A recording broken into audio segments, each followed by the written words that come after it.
जय गुरु जी। वीडियो को लाइक कीजिए, चैनल को सब्सक्राइब कीजिए और बेल आइकन को प्रेस कर दीजिए ताकि जब भी हम नया सत्संग वीडियो अपलोड करें तो उसका नोटिफिकेशन आप तक तुरंत पहुंच जाए और फिर आप गुरु की महिमा और उनके अनेकों चमत्कारों के बारे में सुने, वो भी संगत की जुबानी। जय गुरु जी। आज मैं आप सबके साथ जो सत्संग शेयर करूँगा वो हमें व्हाट्सएप के माध्यम से प्राप्त हुआ है। हमें बेहद ही अच्छा लग रहा है कि आप हमें अपनी मैजिकल जर्नी भेज रहे हैं। संगत जी ऐसे ही अपने प्यारे प्यारे सत्संग हमारे साथ शेयर करते रहें, चाहे आप हमें व्हाट्सएप पर हिंदी में टाइप करके भेजें या फिर नोटबुक में लिखकर या फिर ऑडियो रिकॉर्ड करके। हमारी आपसे सिर्फ एक छोटी सी विनती है, जब भी आप सत्संग रिकॉर्ड करें तो उसको एक शांत वातावरण में ही रिकॉर्ड करें। संगत जी आज का सत्संग सोनाली आंटी जी का है और आंटी जी यूके लंदन से हैं।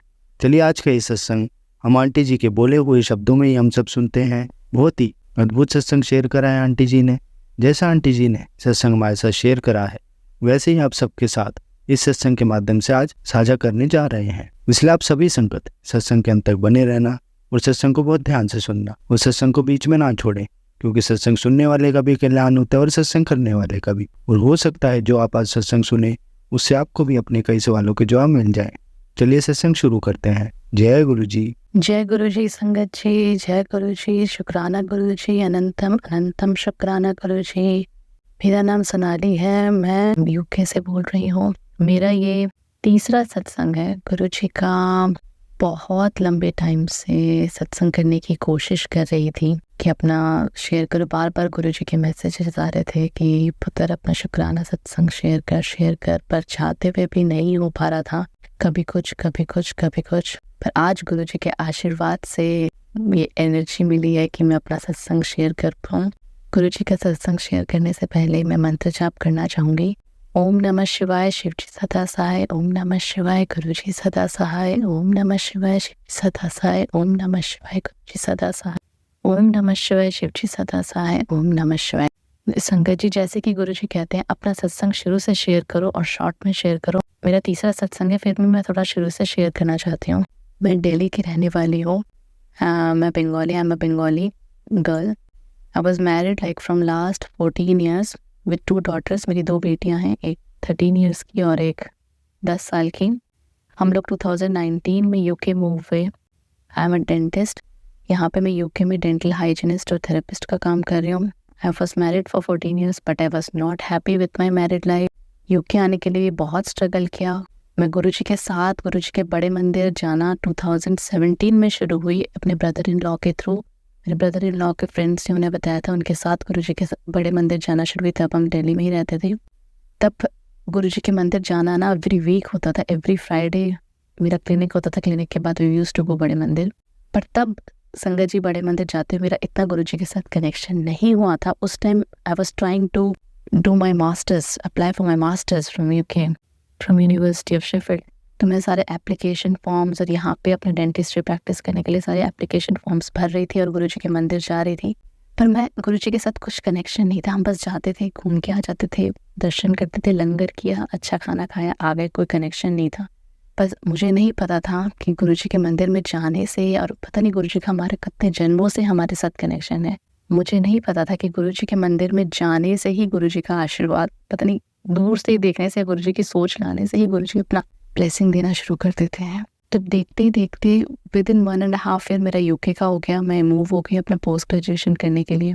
2019 में मैं यूके आ गई अपने फैमिली को, बच्चों को और हस्बैंड को वहाँ छोड़ के। But another part of my life from I had a love marriage. मैं बिल्कुल हैप्पी नहीं थी अपनी लाइफ में। I was struggling with my marriage. I was living in a joint family. बहुत एडजस्ट किया। They were fine but they were not that good people. They don't treated me well. तो बहुत struggle थी life में। 2 बेटियां हो गई थी, लव मैरिज थी, मम्मी पापा से बात नहीं हुई थी। फ्रॉम लास्ट 7 ईयर्स मैंने बात नहीं करी थी। 7 साल के बाद मम्मी पापा से बात करी थी। उन्होंने भी मैरिज को एक्सेप्ट नहीं किया था। फिर जैसे तैसे चल रही थी कहानी। बहुत ही ज़्यादा कंजर्वेटिव फैमिली थी। उनके पेरेंट्स, उसकी मम्मी, मेरे हस्बैंड की मम्मी, उनकी सिस्टर की बहुत ज़्यादा इंटरफेरेंस थी हमारी लाइफ में। I was not at all happy. मैं डेली जब मैं दिल्ली थी, दिल्ली से लेके यूके आने तक डेली भगवान का नाम लेके मैं रोती थी कि मैंने ये स्टेप लिया है अपनी लाइफ में। मुझे नहीं पता मैंने कैसे ये स्टेप लिया है, क्यों लिया ये स्टेप लाइफ में। पर ना मैं अपने मम्मी पापा को बोल सकती थी क्योंकि लव मैरिज थी, तो I was just trying to adjust रोज रात को रो के सोना, रोज रात को रो के सोना, भगवान से बोलना कि भगवान शायद यही मेरी पनिशमेंट है, अपनी मम्मी पापा के साथ मैंने जो किया यही मेरी पनिशमेंट है। रो रो के सोती थी मैं बिल्कुल। और मेरे हस्बैंड इतने डोमिनेटिंग थे, ही यूज्ड टू कंट्रोल मी, सारे फाइनेंशियल मैटर सब कुछ उन्होंने ही देखना, मुझे खुद इंडिपेंडेंट होने ही नहीं देना। So I was not at all happy. उनके अंदर दब के रह के मैं घुट रही थी अंदर, उस फैमिली में दब के। उस फैमिली ने मुझे इतना यूज़ किया, आई कांट से, सारे घर के काम कराना, मतलब बहुत ज़्यादा एक्सट्रीम, जिसको मैं शायद एक सत्संग में वर्ड्स में एक्सप्रेस भी नहीं कर सकती। आप लोग समझ सकते संगत जी, मैं इतनी ज़्यादा हैरेस हो चुकी थी mentally. Each day by day, year by year just passed away with my kids. वो बड़े होते गए, उनको देखते देखते बड़ी होती गई, साथ में मैंने अपना क्लिनिक कर लिया, डेंटिस्ट्री हो गई, life just kept on going, but I was not at all happy. वो हस्बैंड वाइफ में जो एक प्यार, एक बेसिक एक प्यार, जो अट्रैक्शन, कुछ सब खत्म हो गया था, कुछ भी नहीं था रिलेशनशिप में, बस for the sake of kids we are living together. पर गुरु जी की कृपा, इतनी कृपा, मैंने तो गुरु जी से कभी कुछ मांगा ही नहीं, मुझे पता ही नहीं था मांगना क्या है। योग के आने के बाद गुरुजी ने मुझे इतना ब्लेस किया, मैं वर्ड में नहीं एक्सप्रेस कर सकती। मैं बस गुरुजी से ये प्रे करती थी, गुरुजी मुझे नहीं पता ये इस चीज़, मेरे हस्बैंड की जो मम्मी है, सिस्टर्स हैं, इनकी इंटरफेरेंस इतनी ज़्यादा है। मैं इंडिया से दूर यहाँ मूव हुई इन सब से थोड़ा सा फ्रीडम पाने के लिए, और वो लोग भी पीछे पीछे यहाँ आ गए। मेरे हस्बैंड, उनको, मेरे मदर इन लॉ को भी यहाँ बुला लिया। तो आई वॉज सो डिप्रेस्ड। मैं गुरुजी से ये प्रे करती थी, गुरुजी मेरी मदर इन लॉ यहाँ आ रही है, पर प्लीज़ गुरुजी प्लीज़ उनकी इंटरफेरेंस मेरी लाइफ से ख़त्म कर दो, प्लीज़ गुरुजी उनकी इंटरफेरेंस मेरी लाइफ से ख़त्म कर दो। मैं बहुत थक चुकी हूँ एडजस्ट करते करते, इन लोगों की वाहवाही करते करते, दिन रात इन लोगों के लिए काम करते। मैं इन लोगों से थोड़ा सा फ्रीडम पाने के लिए, अपनी लाइफ जीने के लिए यूके आई थी। 2019 में मैं आई, 2020 में my husband and my kids came as a dependent. पर 2021-22 आते आते मेरे हस्बैंड ने मेरी मदर इन लॉ को भी यहाँ बुला लिया। सो आई डेंट वॉन्ट दैट, मुझे उन्हीं से दूर जाना था। तो मैं बहुत रोई गुरुजी के सामने, गुरुजी प्लीज़ प्लीज़ प्लीज़। तो गुरुजी कहते हैं तू चिंता ना कर पुत्र, मैं तेरी अरदास सुन ली है, तेरी अरदास, तेरे कष्ट मैंने जड़ से ही मिटा देने हैं। और मुझे नहीं पता संगत जी, जिन्हें मुझे कैसे क्या ब्लेस किया। मेरी मदर इन लॉ यहाँ आई, 1 महीना यहाँ रही। जब वो यहाँ रही, सिचुएशन गॉन मोर वर्स, इतना ज़्यादा हो गया कि I had to take a step and I find a divorce. Divorce में मेरे इतने पैसे लग गए, बट थैंकफुली गुरुजी की ग्रेस से गुरुजी ने मुझे लास्ट ईयर 2023 में मई में my divorce got complete after 7 months. I filed my divorce in 2022 अक्टूबर, और मई तक मेरा डिवोर्स कंप्लीट हो गया। Now I am completely a different girl. गुरुजी ने मुझे एक नई लाइफ ब्लेस करी है, जिसमें जो मैंने शायद लास्ट 14 ईयर्स से वो लाइफ देखी ही नहीं। गुरुजी made me so independent from last year after my divorce. Initially it was very depressing, बहुत रोना धोना, डिप्रेस्ड कि क्या स्टेप हो गया, मैं बच्चे कैसे अकेले पालूंगी, जो भी है। But now I am not in touch with my husband, my in laws, किसी के फैमिली के टच में नहीं हूँ, but I am so blessed. गुरुजी ने मुझे धीरे धीरे जीना सिखाया। पुत्र खड़ी हो, सीख, जीना सीख, अकेले लड़, अकेले बढ़। गुरुजी की कृपा से मैं बता नहीं सकती। I was so thankful to गुरुजी। I am so thankful to गुरुजी। मुझे इतने सालों से इतना दबा के रखा गया, पर गुरुजी ने 2023 में पूरा मुझे इवॉल्व कर दिया, पूरा मुझे अंदर से लेके बाहर तक पूरा इवॉल्व कर दिया। इतनी मेरी पल पल हेल्प करी। मुझे नहीं पता था गुरुजी के यूट्यूब में सत्संग होते हैं, मुझे नहीं पता था। मैं जबकि 2017 से जा रही हूँ गुरुजी के पास, मगर मुझे कुछ नॉलेज नहीं थी सत्संग के बारे में। यूट्यूब में सत्संग होते हैं या गुरुजी के सत्संग भी होते हैं, जाना होता है, कुछ नहीं पता था। गुरुजी के भजन शब्द कीर्तन मुझे कोई नॉलेज नहीं थी। मार्च 2023 में गुरुजी ने मुझे यूके का एक सत्संग का मुझे लिंक भेजा फेसबुक से। मैंने आंटी से कांटेक्ट किया, आंटी ने मुझे बताया, प्रबलीन कौर आंटी, मैं आज भी उनकी बहुत बहुत थैंकफुल हूँ। उन्होंने मुझे बताया कि लंदन में यहाँ सत्संग होता है, आप जाया कीजिए। लास्ट ईयर 2023 मार्च से लेके जो मैंने सत्संग हर महीने जाना शुरू किया, हर महीने गुरुजी ने अपनी कृपा बख्शी, हर महीने गुरुजी ने एक कुछ थोड़ी सेवा मेरी औकात के हिसाब से मुझे बख्शी। मार्च से लेके जो अब तक मैं इवॉल्व हुई हूँ, उसका कोई लिमिट नहीं है, उसकी कोई लिमिट नहीं है। इतना इंडिपेंडेंट बना दिया गुरुजी ने मुझे। मैंने अपनी पहली गाड़ी ली, गुरुजी ने मुझे कार ड्राइव आता था। I was very scared to drive a car. मुझे रात को सपने आते थे भयंकर कि मैं एक्सीडेंट हो जाएगा, कुछ हो जाएगा, मैं नहीं गाड़ी ड्राइव कर सकती। गुरुजी ने मुझे कार ड्राइव सिखाई। From last 1 year I am driving my own car, जो मेरे लिए बहुत बड़ा एक अचीवमेंट है अपनी लाइफ में। फिर अप्रैल में मेरे पेरेंट्स यहाँ आए। मेरे पेरेंट्स फर्स्ट टाइम मेरे पास रहने आए यहाँ पे। मुझे गुरुजी ने इतना सौभाग्य दिया। गुरुजी कहते हैं माँ बाप की सेवा करना सबसे बड़ी सेवा है। माँ बाप का आशीर्वाद लो, उसके बाद गुरु का आशीर्वाद तुम्हें मिलता है। और इतने साल से मैंने अपने माँ बाप को दुखी करके जो अपना एक संसार बसाया था जिसमें मैं सुखी नहीं थी, वहाँ से मुझे फ्रीडम मिला, तो मुझे अपने माँ बाप की सेवा करने को मिला। मेरे माँ बाप आए, मम्मी पापा आए, मेरे साथ रहे 1 महीना। गुरुजी ने मुझे मौका दिया कि मैं अपने मम्मी पापा की सेवा कर पाऊँ, उन्हें घुमा फिरा पाऊँ। मैं अपनी खुद कार ड्राइव करके उनको स्कॉटलैंड घुमाया, उनका छोटा सा एक यूरोप टूर ऑर्गेनाइज किया। 1-1.5 महीना मम्मी पापा यहाँ खुश होके रहे। गुरुजी ने कहा पहले मम्मी पापा की सेवा कर, फिर मैं तुझे आशीर्वाद।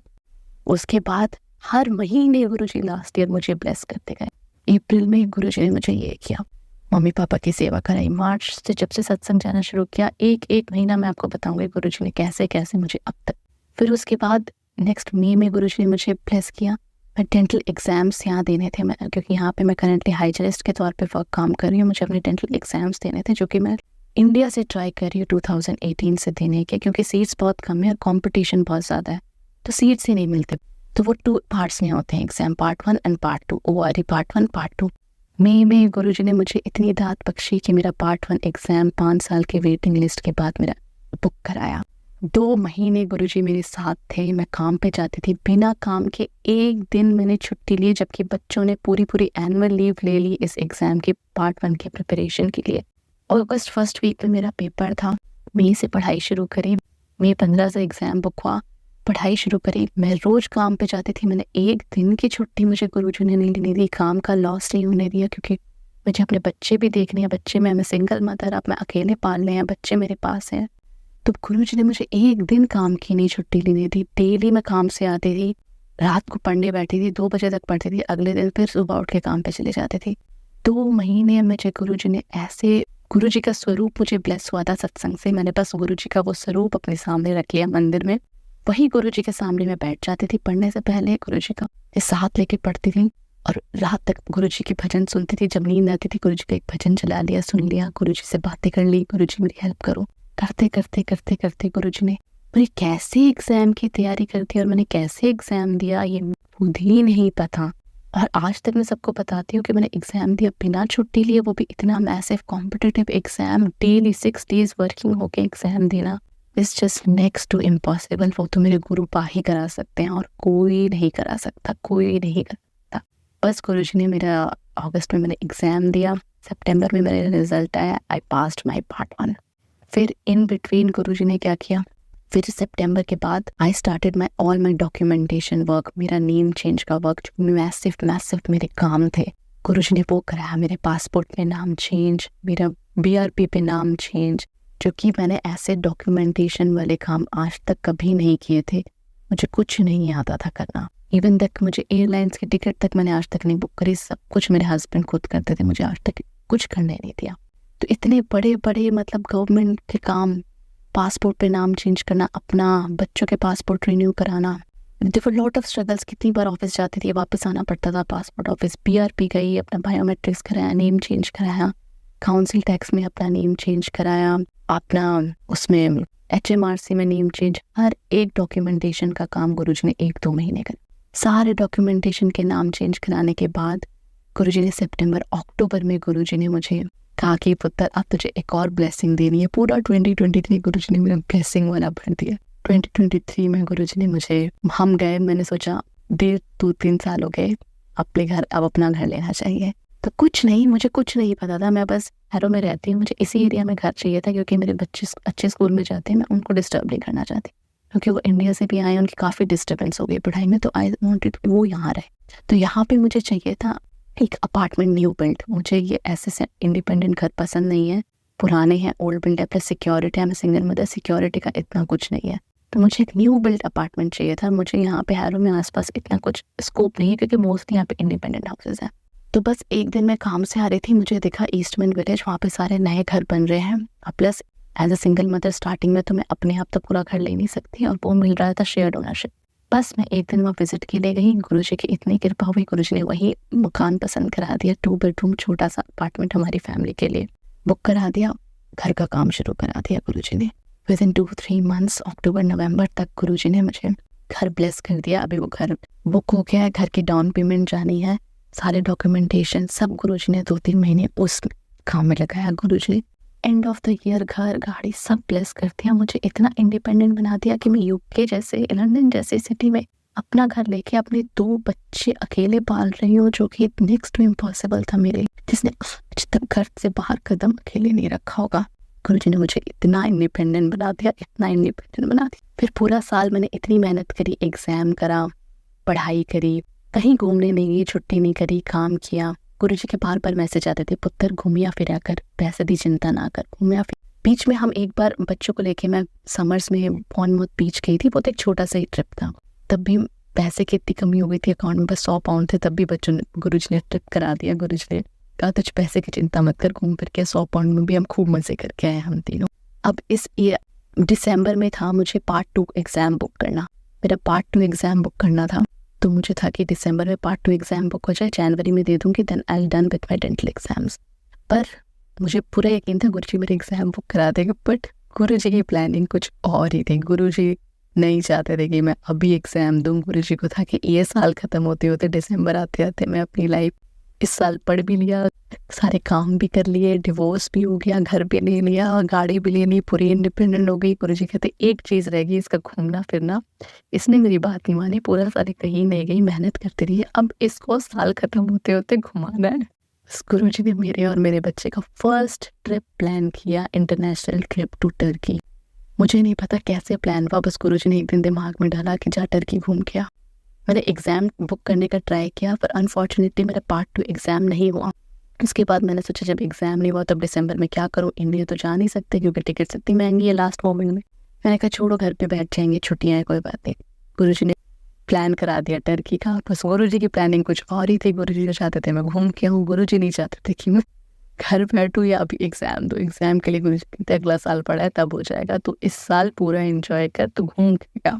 और आप मानेंगे संगत जी, टर्की जाने के time I was so stressed क्योंकि मुझे एक नर्स ने बता दिया कि जब वो जाती थी, वो भी डिवोर्स्ड है, वो रोमेनियन है, कि जब वो जाती थी अपने बच्चों को लेके तो एयरपोर्ट पे रोक देते थे कि आप अकेले बच्चों को नहीं लेके जा सकते, फादर की परमिशन चाहिए। तो मुझे तो इतना स्ट्रेस कि फादर की परमिशन लेटर तो मेरे पास है नहीं, because I am not in contact with their father. ये बच्चे भी नहीं मिलना चाहते, they also don't like him, हमारे तो कोई कॉन्टैक्ट ही नहीं है। मैं इस परमिशन लेटर के लिए रोक दिया तो बहुत दिक्कत हो जाएगी, क्योंकि फ्यू ईयर्स बैक कोविड में भी मैं एक बार गई थी, इंडिया ट्रैवल करी थी यूके टू बच्चों के साथ, तब मुझे रोका था। तो यहाँ से मेरे एक्स हस्बैंड ने उन्होंने भेजा था बर्थ सर्टिफिकेट और लेटर बच्चों को ले जाने के लिए। तो मुझे डाउट था कि हो सकता है ये जब मेरे साथ एक बार हुआ है और ये भी कह रही है तो इट कैन हैपन। तो मैंने कहा गुरुजी क्या ही पंगा करा दिया। मैंने टिकट्स बुक करा दी, अब मैंने ई वीज़ा अप्लाई किया, उसमें गलती से मेरा नाम शर्मा हो गया।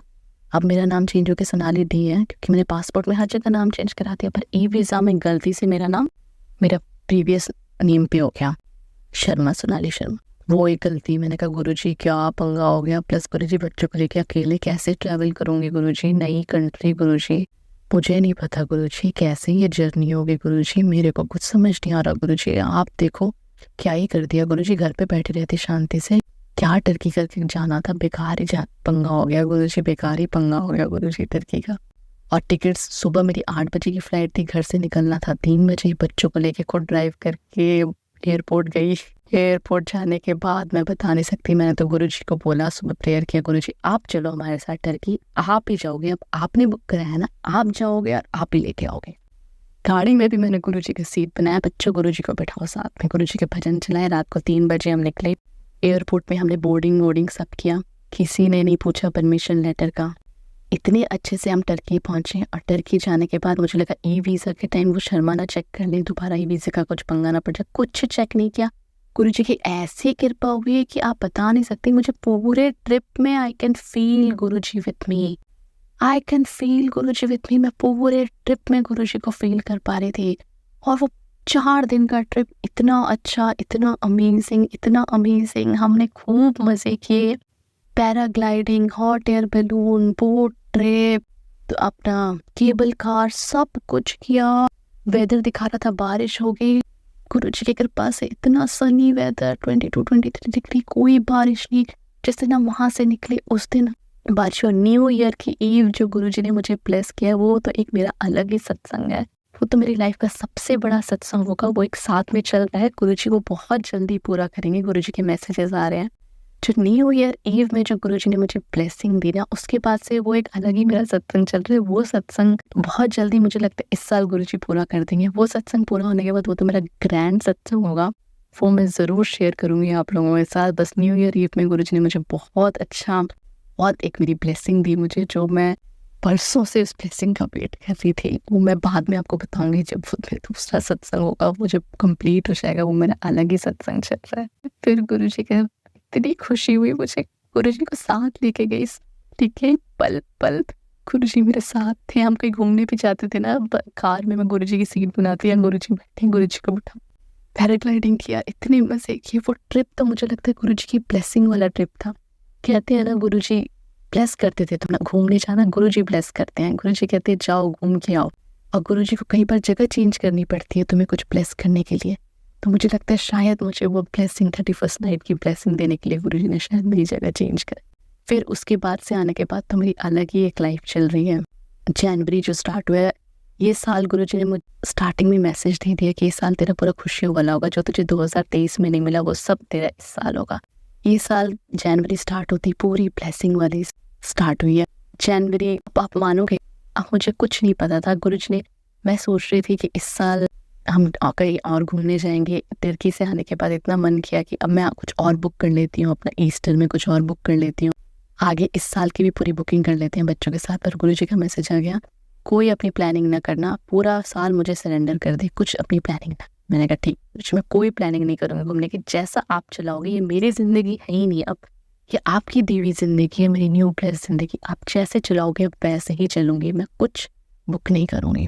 अब मेरे फरवरी में पार्ट 2 एग्जाम की बुकिंग होनी है। शायद अगर वो बुक हो गया तो मैं अप्रैल में पार्ट 2 दूंगी, वरना मुझे वो भी कोई जल्दी नहीं है। क्योंकि मैंने गुरुजी से कहा, गुरुजी बहुत महंगे एग्जाम्स हैं, जब भी आपको लगे सही टाइम है, जब भी लगे मैं पास हो जाऊंगी तब आप बुक कराना, वरना आप मत बुक कराना, मैं वेट कर लूँगी। इस साल तो हो ही जाएगा क्लियर, अप्रैल नहीं तो सितंबर, कभी ना कभी, मुझे कोई जल्दी। पर संगत जी एक और बात आप मानेंगे, मुझे नहीं पता, all of a sudden January mid में जो मेरा एक और सत्संग चल रहा है, वो जो मेरा सबसे बड़ा सत्संग है, गुरुजी ने मुझे अप्रैल 1st 2nd वीक में बड़े मंदिर बुला लिया। गुरुजी ने मुझे अप्रैल में बड़े मंदिर, मैं सोच नहीं सकती। मैं दिसंबर में टर्की थी, और जब मैं टर्की से वापस आई जनवरी में, मुझे कोई आइडिया नहीं था कि मुझे अप्रैल में गुरुजी बड़े मंदिर बुला लेंगे। अप्रैल में मेरे बड़े मंदिर का बुलावा है। अब जनवरी में जितने भी सत्संग सुन रही हूँ सब में गुरुजी बड़े मंदिर का ही मुझे बता रहे हैं कि बड़े मंदिर, सब जो संगत चाह रहे हैं वो अपना एक्सपीरियंस बता रहे हैं। अब मैं बड़े मंदिर लास्ट गई थी 2022 में, अब जा रही हूँ बड़े मंदिर 2024 में। गुरुजी ने अप्रैल में बुलाया। गुरुजी कह रहे हैं कि तेरे किस्मत की चाबी मेरे पास है बड़े मंदिर में, पुत्र आजा, आके ले जा। बस मैं वेट कर रही हूँ अब अप्रैल में जाने के लिए। मैं बहुत एक्साइटेड हूँ। इन बिटवीन अगर मेरे एग्जाम की तैयारी हो गई तो मैं सोच रही हूँ फरवरी और मार्च में एग्जाम की तैयारी कर लूँ। अप्रैल एंड में एग्जाम है, अगर बुक हो गया तो उसमें मुझे कोई जल्दी नहीं है। पर जो गुरुजी ने मुझे अप्रैल का ब्लेस किया ना, बड़े मंदिर जाना 1 हफ्ता, और जो गुरुजी ने मुझे वो 1 हफ्ता ब्लेस किया, जो 7 तारीख ब्लेस करिए, 7 अप्रैल को मैं इंडिया जा रही हूँ, 7 तारीख जो मुझे ब्लेस करिए गुरुजी, मेरी जो सबसे बड़ी ब्लेसिंग है, उसका सत्संग मैं बहुत जल्दी शेयर करूँगी जब गुरुजी पूरा कर देंगे। वो तो मेरी लाइफ की सबसे बड़ी ब्लेसिंग है, सबसे बड़ी ब्लेसिंग। आज तक मैं अमृत वेला नहीं किया। गुरुजी ने मुझे लास्ट 1-2 महीने से अमृत वेला की भी कृपा बख्शी। मुझे अमृत वेला उठाते हैं मेरे प्रभु कि उठ पुत्र उठ, तेरे कर्म खराब है तो पूजा कर, पाठ कर, मैं तुझे ब्लेस करूँगा। मुझे पता है गुरुजी के बहुत मैसेजेस आते हैं, मुझे बहुत पॉजिटिव मैसेजेस आते हैं। मुझे पता है इस साल गुरुजी मेरी सारी अधूरे सपने पूरे कर देने हैं। गुरुजी ने कहा है इस साल तेरे सारे अधूरे सपने, तेरी सारी अधूरी कहानी मैंने पूरी कर देनी है। बस गुरुजी कृपा करो ये साल लास्ट 2023 से भी और ब्लेसिंग भरा हो। गुरुजी शुक्राना, गुरुजी शुक्राना। आपने जितना दिया उसकी औकात ही नहीं थी, ये थी औकात ही नहीं थी। आपने जितना दिया बहुत ज़्यादा दिया गुरुजी, बहुत ज़्यादा। मेरी औकात नहीं थी गुरुजी इतनी। और बहुत जल्दी मैं अपना सबसे बड़ा सत्संग शेयर करूँगी। बस गुरुजी से आप प्रेयर कीजिए, जो मेरी अरदास है, जो मैं अरदास करती हूँ, बहुत जल्दी मेरी अरदास पूरी हो जाए। प्लीज़ गुरुजी, प्लीज़ गुरुजी, मेरी अरदास सुन लो गुरुजी, प्लीज़। मेरी सबसे बड़ी विश है वो कर दो पूरी गुरुजी। मेरा मिरेकल जो लाइफ में जो एक इम्पॉसिबल चीज़ है, एक मिरेकल आप कर दो। जो इम्पॉसिबल चीज़ है, जो कभी पॉसिबल नहीं हो सकती, उस मिरेकल को कर दो गुरुजी, प्लीज़ गुरुजी। शुक्राना गुरुजी लास्ट इतना ब्लेस करने के लिए, एक-एक चीज़ ब्लेस करने के लिए, और ये साल भी पूरा ब्लेसिंग से भरने के लिए गुरुजी शुक्राना गुरुजी। अपने चरणों में लगा के रखना गुरुजी। मुझे कुछ नहीं चाहिए गुरुजी, बस मुझे अपना आशीर्वाद का हाथ अपने सिर पे रखना। कभी कोई गलत रास्ता पकड़ो, कभी कुछ गलती करो तो मुझे बता देना गुरुजी। हम तो नादान बच्चे हैं, आप मेरा हाथ थाम के रखना, क्योंकि हम तो नादान है। हम कब आपका हाथ छोड़ते हैं हमें पता, हम तो विश्वास तक जाते हैं। मत हमें छोड़ना गुरुजी, आप मेरा हाथ थाम के मंजिल तक पहुंचा दो गुरुजी, प्लीज गुरुजी, प्लीज एक हैप्पी लाइफ ब्लेस कर दो गुरुजी। शुक्राना गुरुजी। संगत जी, यही मैं अपने सत्संग को आज विराम देती हूँ। अपना बहुत बड़ा सत्संग बहुत जल्दी शेयर करूंगी। सत्संग के अंत में मैं मंत्र जाप से अंत करना चाहूंगी। ओम नमः शिवाय, शिव जी सदा सहाय। ओम नमः शिव जी सदा सहाय। ओम नमः शिवाय, गुरु जी सदा सहाय। ओम नमः शिवाय, शिव जी अनंतम अनंतम। शुक्राना गुरु जी। जय गुरु जी। जय जय जय। संगत जी, आज हम आपको श्री रुद्र संहिता का द्वितीय खंड का 14वां अध्याय पढ़कर सुनाएंगे। दक्ष की 60 कन्याओं का विवाह। ब्रह्मा जी बोले, हे मुनिराज, दक्ष के इस रूप को जानकर मैं उसके पास गया। मैंने उसे शांत करने का बहुत प्रयत्न किया और सतावना दी। मैंने उसे तुम्हारा परिचय दिया। दक्ष को मैंने यह जानकारी भी दी कि तुम भी मेरे पुत्र हो।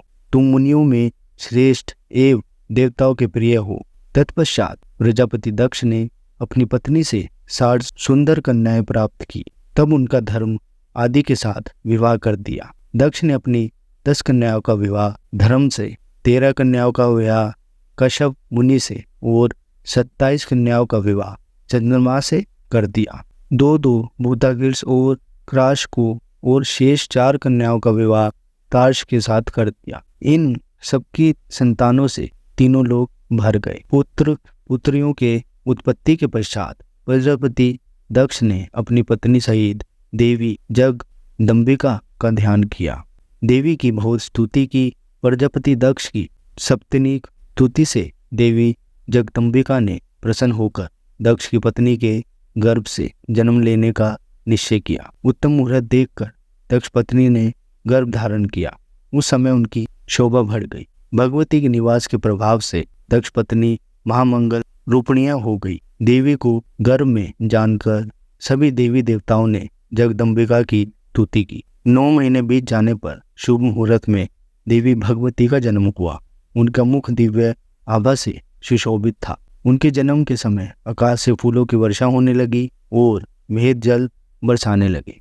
देवता आकाश में खड़े मांगलिक ध्वनि करने लगे। यज्ञ की बुझी हुई अग्नि पूर्ण जलने लगी। साक्षात जगदम्बा को प्रकट हुए देखकर दक्ष ने भक्ति भाव से उनकी स्तुति की। स्तुति सुनकर देवी प्रसन्न होकर बोली, हे प्रजापति, तुम्हारी तपस्या से प्रसन्न होकर मैंने तुम्हारे घर में पुत्री के रूप में जन्म लेने का जो वर दिया था वह आज पूर्ण हो गया है। यह कहकर उन्होंने पूर्ण शिशु रूप धारण कर लिया तथा रोने लगी। उनका रोना सुनकर दासियां उन्हें चुप कराने हेतु वहां एकत्रित हो गई। जन्म महोत्सव में गीत और अनेक वाद्य यंत्र बजने लगे। दक्ष ने वैदिक रीति से अनुष्ठान किया और ब्राह्मणों को दान दिया।